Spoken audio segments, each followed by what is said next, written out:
I think the fact that these demands were made of doctors and other professionals tells us that we have really gone pretty far down the road of individual freedom, overcoming all else, including another individual's religious freedom and conscientious freedom.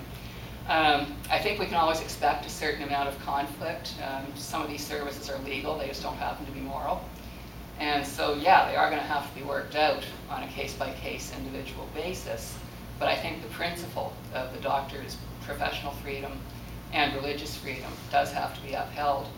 And I don't think it necessarily would be if people weren't taking a stand in favor of it.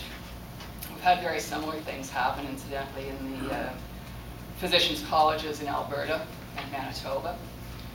In Alberta, it's been resolved very similarly to the way it is in Ontario.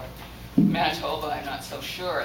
How it got started was their draft document that essentially said that at the end of life, if there's a conflict or things like when to turn off the machines or discontinue treatment, that it's the doctor's decision if there's a conflict between the doctor and the family.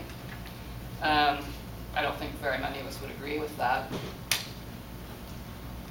But it's worth thinking about and considering, though, because I think the next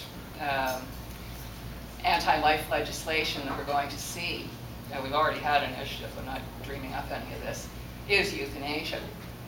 And if and when that becomes legal, it's going to be that much more imperative that doctors and other healthcare professionals, the pharmacist, the nurse, and so on, have the right to exercise their conscientious freedom. Otherwise, you're just talking automatons, and a lot of mistakes are going to get made.